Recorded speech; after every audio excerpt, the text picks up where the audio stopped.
मन तो वायु की तरह चंचल है।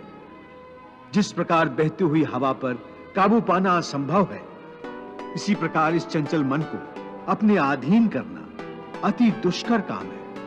हे अर्जुन, तुम्हारा यह कहना सत्य है कि मन अति चंचल है। उसे अपने वश में करना बहुत मुश्किल है। मुश्किल है जनार्दन, असंभव है। नहीं अर्जुन, मुश्किल अवश्य है, परंतु असंभव नहीं है। तुम्हारा कहना है कि मन को वश में करने का कोई तरीका, कोई साधन भी है? अवश्य है। क्या है वो तरीका? मनुष्य को मैं के घमंड की मदिरा पिलाकर मदहोश करने वाला पाखंडी केवल मन है। उसके हाथों में मोह माया का जाल है, जिसे वो मनुष्य की कामनाओं पर डालता रहता है और उसे अपने वश में करता रहता है।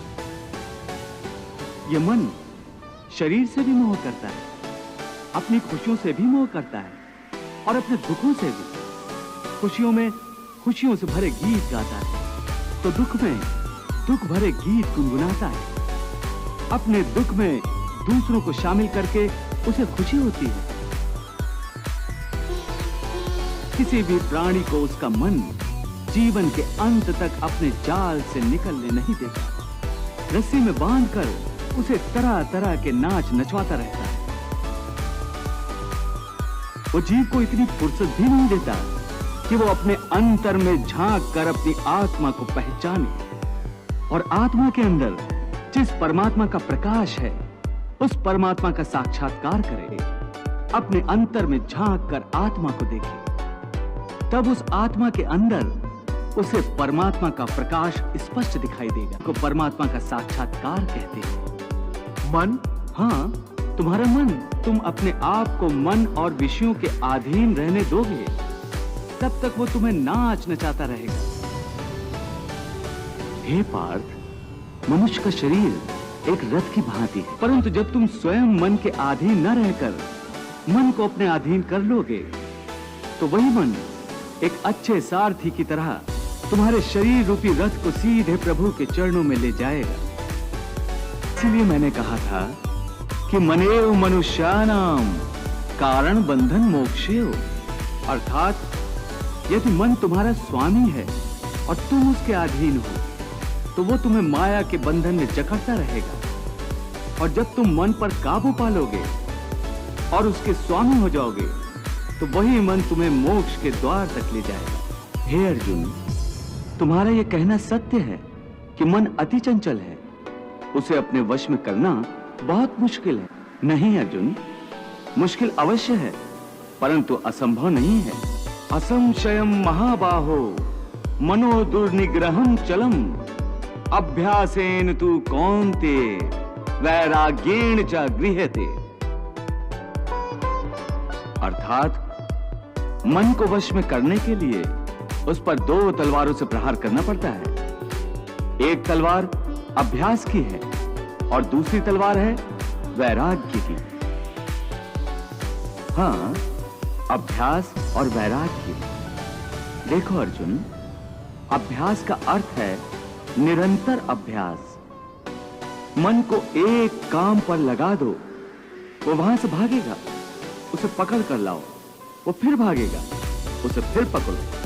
ऐसा बार बार करना पड़ेगा।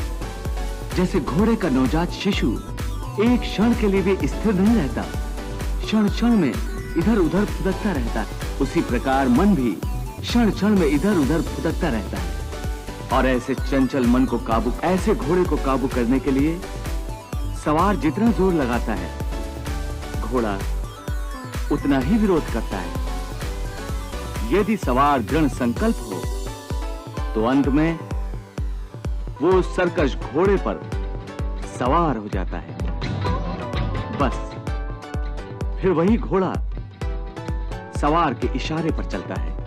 उसी प्रकार मन को भी नियंत्रण की रस्सी में बांधकर बार बार अपने रास्ते पर लाया जाता है, तो अंत में वो अपने स्वामी का कहना मानना शुरू कर देता है। इसी को कहते हैं अभ्यास की तलवार चलाना। कि एक बार ठीक रास्ते पर आ जाने के बाद मन फिर से उल्टे रास्ते पर न चला जाए, क्योंकि उल्टे रास्ते पर इंद्रियों के विषय उसे सदा ही आकर्षित करते रहेंगे। मिथ्या, भोग, विलास और काम की तृष्णा उसे फिर अपनी ओर खींच सकती है। इसलिए मन को यह समझना जरूरी है कि वो सारे विषय भोग मिथ्या हैं, असार हैं, योग माया के द्वारा उत्पन्न होने वाले मोह का भ्रम है। मन जब इस सत्य को समझ लेगा तो उसे विषयों से मोह नहीं रहेगा, बल्कि उससे वैराग्य हो जाएगा। और यही वैराग्य की तलवार का काम है कि वो विषयों के मोह को काट के मन को सन्यासी बना देती है। बिल्कुल, ज्ञान ही मनुष्य के हृदय में वैराग्य पैदा कर सकता है, और वही सच्चा ज्ञान मैं तुम्हें प्रदान कर रहा, क्योंकि अभी तक तुम मोह और भ्रम के अंधकार से बाहर नहीं निकले, इसलिए तुम उस ज्ञान को ग्रहण करने में असमर्थ हो।